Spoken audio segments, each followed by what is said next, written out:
Welcome to Hear Here, the podcast where you get a VIP behind-the-scenes look at the broad collective of music venues and festivals that make Buffalo the music destination it is.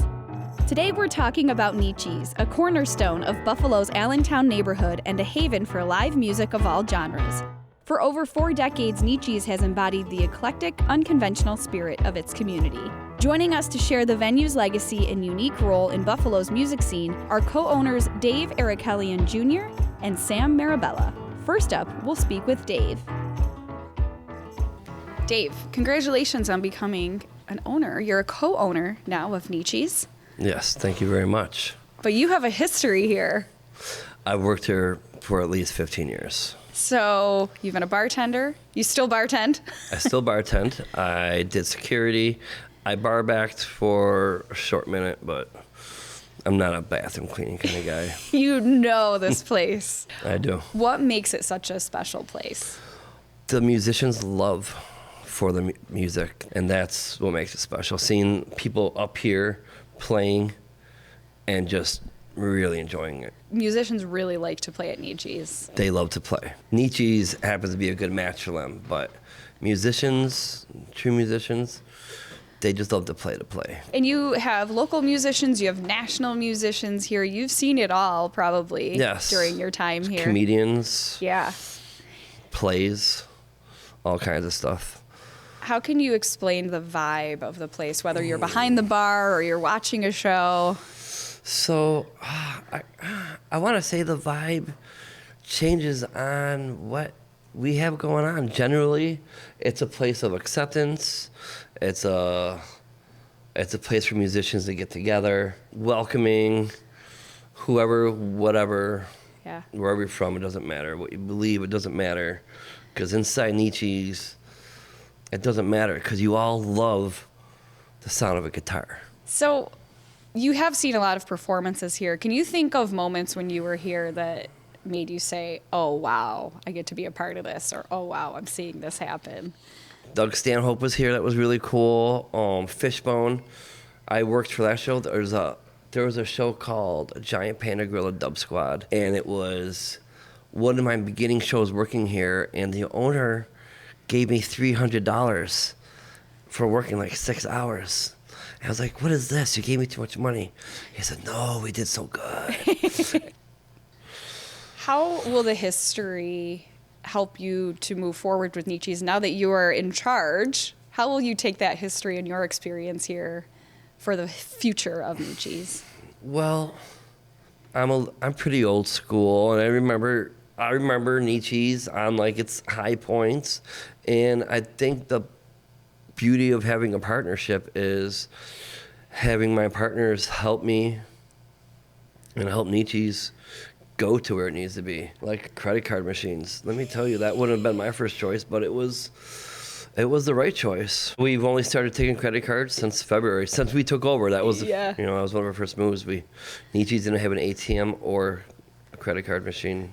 So why do you think it's important for the Buffalo music scene and Buffalo as a music destination? Why do you think it's important to keep Nietzsche's going?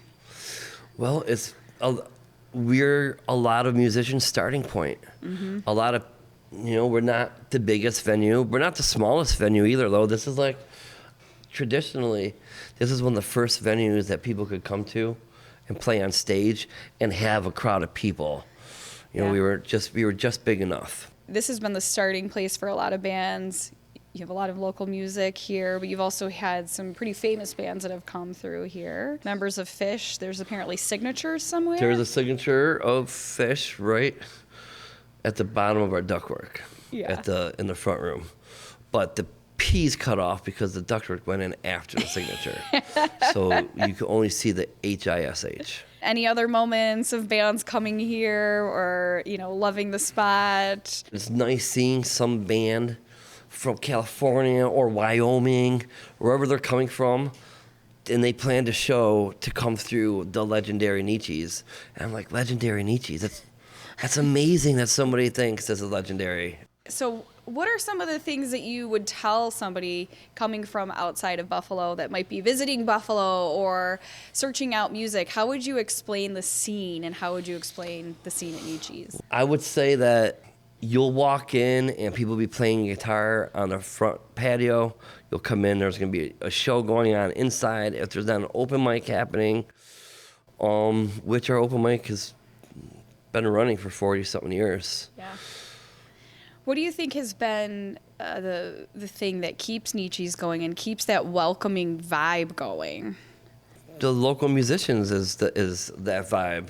And as long as musicians keep wanting to come here to get their start or to play on a Friday night, then I think that Nietzsche's will always be a place. I feel like it keeps coming up as like a must-see place or a first place that somebody performed. It's always in the conversation with Buffalo music. It is. Musicians they just float here. They just all end up here at some point. Well, I'm glad that you are continuing the tradition of Nietzsche's. I'm really excited to see what happens in the future, but I'm also glad that you're keeping the history of it, too. Thank you very much. Thanks. We'll see you behind the bar. Okay. I'm on my way. Sam, I should start by thanking you for making sure that Nietzsche's continues on as a venue. You are now a new partner here. I am. But you have a history in Buffalo before Nietzsche's. I do. What else have you done? Well, I've had another music venue called Broadway Joe's. Yeah. I am a musician, and I'm becoming an older musician in Buffalo, and it's really an honor, to pick this place up and keep raising it up and offering art and music. So obviously you're part of the future, but you also know the history and what this venue means to the community. What does it mean to you? Oh, gosh. Well, I've done a bunch of shows here over the years. Years ago, I used to play with a band called Sweatin' Like Nixon, and we played all over the country, festivals and venues, all named after vegetables and fruits, But, I really had my start here. I snuck in here at 15, 16. I lost licenses on the way in. I don't know if we want to broadcast all this. There's much tighter security now, of course. But so I played open mics here and did CD release parties here. And, I caught some amazing shows here. Yeah. So it means just about everything to me. How would you explain the Buffalo music scene and the evolution or how it's changed and what it is now? Well, when I think of the Buffalo music scene, the first thing that comes to my mind is that there's great musicianship here. Yeah. And the great musicianship, I think it comes from the fact that we're locked in our houses 5 or 6 months out of the year, and people can get really great at instruments if they're practicing like that. And we're positioned in a place where we get a lot of different musicians passing through. So there's so many notable performers that pass through here. And I mean, right away you think of the Tragically Hip. Yeah. So it's just become an iconic venue. Yeah. And I think because it's in the heart of Allentown, it's just the art and music capital of Buffalo, for sure. It's our village. Yeah. Yeah. And I think it's great that there are past employees involved. Now, Dave is in a partnership. Right. What led you to make the decision to become involved yourself, but also have some people that have been involved in the venue? I know the former owner, and I actually think that he's really influenced my life. Yeah. And he would be probably very surprised to hear that. I don't think I've ever had a chance to really tell him that. Anytime I came in here, I saw the way that he was running things. I was 27 when I took over Broadway Joe's, and I just very much watched the way he handled himself with bands and with artists and bartenders, and just pretty much how he conducted himself with customers. And I've used a lot of his key behaviors And it is a welcoming place. Yeah. And so I think it's important that still stays. Absolutely. But there is a future of Nietzsche's. What would you like to see in the future? What are some of the things that you're doing? We need to be able to collect money in a modern fashion. We need ticketing, and we have all these things in place now. Yeah. So everything is come together. We're going to start serving food. Yeah. Which is such a surprise for some people to think about. But we just need to complete and raise up the room, Yep. the entertainment, The whole experience. The whole experience, yeah. More than being a Buffalo music venue, there is a vibe here. Is this something that you think has been cultivated because of the people coming here and the musicians? And then how will you continue to maintain that? Well, I think that, when you think of, the words to describe Nietzsche's, it's culture. We have a very specific culture to Allentown. We serve everybody. It's inclusive. Yeah. I feel like we do a lot of business with people that are in, the service industry. Mm-hmm. But we also pull people from all the suburbs when they see somebody that they want to come and check out, because these are notable acts. I do think that there's a magic to this room when I think of other venues. But these acts are looking for us, and they're finding us, and we're going to do a great job to present it and make it affordable and make it interesting. It's really wonderful to see artists and musicians perform up close. When I really think of Nietzsche's, it's just summed up with what Nietzsche said, and it's without music, life would be a mistake. Yeah. So this is a great place to come on a Monday or a Tuesday or a Wednesday and right through the whole week. There is no other place in Western New York that I can think of that does music 7 days a week. And some days it's 2 and 3 shows and mm-hmm. 2 and 3 and 4 acts. So not to say that, we have a regular rotation, that sometimes we will slide somebody out of that position because we have a national act coming through. But it's very much a family like that. Yeah. I don't think you see the Steam Donkeys here on a Tuesday. I see Dr. Jazz here on a Sunday. There is no better place to find live music. Yeah. And all different genres. You can hear Celtic music. You can hear, like you said, jazz on a Sunday. Right. Yeah. Why would you cite Buffalo as a music destination in general? Well, I think it goes back to the idea that you have great musicianship here, because I did some playing in other cities. What I find about Buffalo is that it's big enough to be anonymous, yet it's got a small town feel. Yeah. And you can't get that everywhere. Sam, I know you've been coming here a long time. You've seen a lot of performances. What are some of the performances that have stuck out in your mind? I know it's hard to pick just a couple. That could be difficult. There's so many different decades that I've been coming here. I can remember open mic performances. I can remember people jumping on stage. There's a local gentleman named Jeff Goldstein that it's just impacted my adult musicianship and playing. Recently I saw Jonathan Richman here, but too many bands to mention, too many moments to mention, and it's a pleasure to be a part of it and moving forward also. And that's what makes this place so great. There's so many great experiences, it's hard to pick Absolutely. Just one. Yep. Thank you for making sure it lives on. My pleasure. It's my pleasure to be able to do so. Thanks, Sam. Thank you. After exploring Sam's experiences both on and behind the stage, it's the perfect time to hear from someone who knows what it's like to watch from the audience. Enter Sherry, a longtime fan of Nietzsche's who has witnessed countless shows. Waiting in the wings, she's ready to share her first-hand perspective on the venue's rich history and its enduring magic for music lovers. Sherry, thanks for taking your time to be here at Nietzsche's when there's not a show here. Thanks for having me. I was honored to be asked to be part of this. Yeah. It's hard to find a time when there isn't a show here. So you're usually not sitting on the stage. You're usually watching. I'm usually watching, yes. How long have you been coming to Nietzsche's? Well, I don't want to date myself, but probably since the 90s.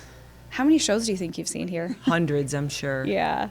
Yeah. What are some of the special shows that stand out to you, or times when you were here and you were just like, this is my place? I remember coming to see Blue Rodeo here. Wow.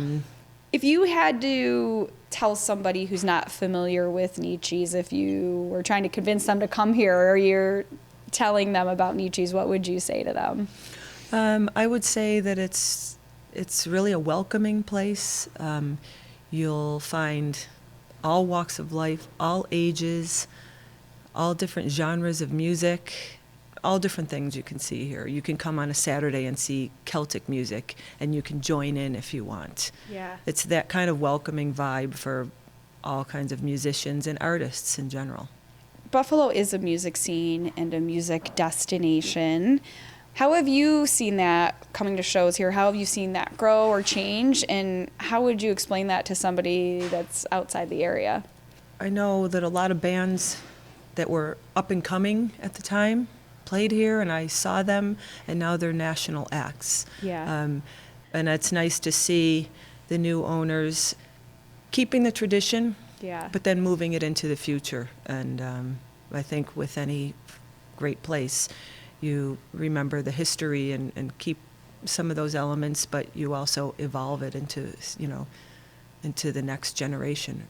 This is a very unique physical space, too. There's a lot of great things on the wall. There's a lot of memorabilia in the bar area. Is there anything that sticks out to you as a fan and a patron here? There is actually the ceiling in the bar. I was thinking about this earlier today, and all the bands that come through sign the ceiling. I guess somebody was telling me they had like a 12-foot ladder that 4 o'clock in the morning, somebody from a band would be signing the ceiling. And sometimes when I come, and I'll be up in front watching the Steam Donkeys on a Tuesday, and I'll look up and I'll see like the tails, and I'll send it to one of the former band members, Nelson, and I'll send him a picture, like just brings back memories. Or another band I might see, and I'll send it to a friend of mine and say, remember when we saw this show there. So great.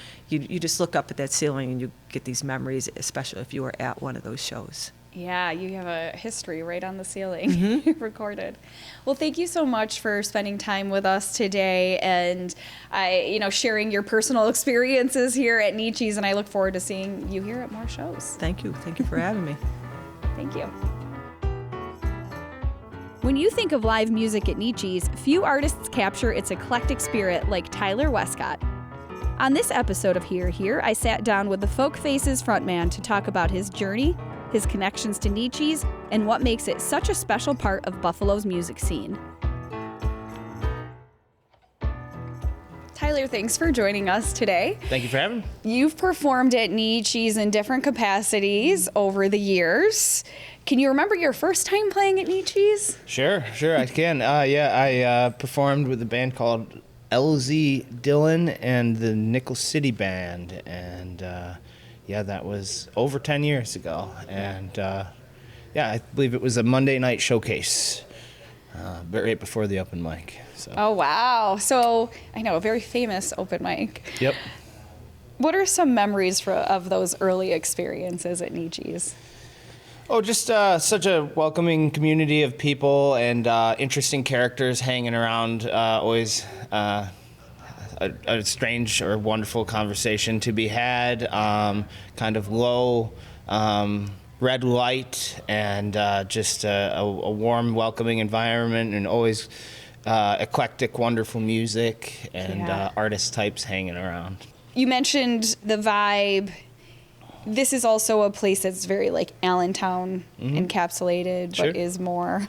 As a performer, how connected is it to the area and then beyond?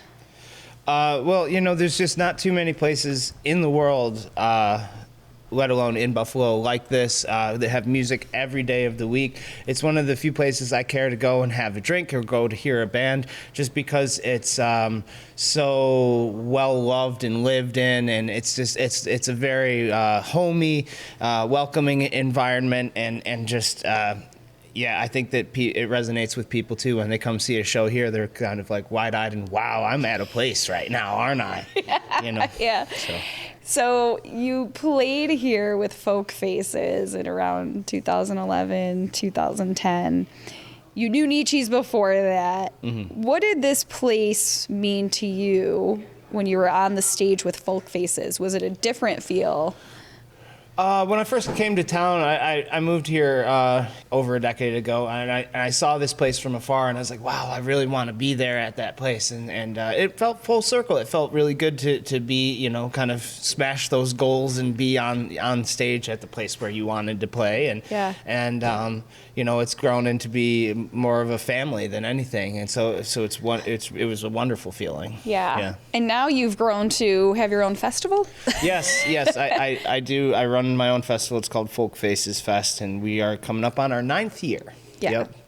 So definitely a springboard. Most definitely. The open mic and that Monday night showcase, that was my first gig here, and my friend Josh Gage gave me that opportunity, and then that led to so many opportunities, and Josh and I ended up playing in a band together, and he passed the open mic to a bandmate, and he was always so encouraging to up-and-coming musicians, and just welcoming, and that's what you need when you're at that stage, kind of cutting your teeth. You really need someone kind of behind you going, yeah, that's great, just keep doing that, you're on the right path. And so it was important. Why do you think it's important to have a place for the future, for the next round, for new people coming up, and why should Nietzsche's be this place? Because it's always been a open door for all different kinds of music. It hasn't been just one style of music, and all people from all walks of life are welcome. So just that kind of open door welcomingness of it is so important to the community, and in the times we live in, we need community so badly. Yeah. And we need to know that there's people supporting us, and I think that we're losing, these wonderful creative spaces in our world at an astounding rate. And so we need to hold on dearly to the ones that we love. And you've been part of the Buffalo music scene. How would you explain it to somebody that's outside the area? It's an interesting scene. We certainly have a strong scene, and there's all different kinds of music, and we all kind of know each other, and we root each other on. Quite a few of us go and see each other play sometimes, and when we can, when we're not playing, you have to support your comrades in arms, and if you go out and you go see a show, you'll understand. Even we have places like Nietzsche's that they have music every day of the week. You just got to support it because it's special. Some environments just feel a little bit more sterile than others, and this one feels, very cozy, and and it's one of the few places I care to go and hang out and see a show or have a drink. So. Yeah. Well, thank you for spending time with us, Thank you Tyler, so much. And I look forward to more shows here at Nietzsche's and seeing you here. Thank you so much for having me. That wraps up this episode of Here Here. Be sure to check out more episodes on YouTube and wherever you get your podcasts. Buffalo is a unique music destination, and we uncover it all on Here Here. This program is produced by Buffalo Toronto Public Media for Visit Buffalo Niagara. I'm Bentley. Thanks for listening.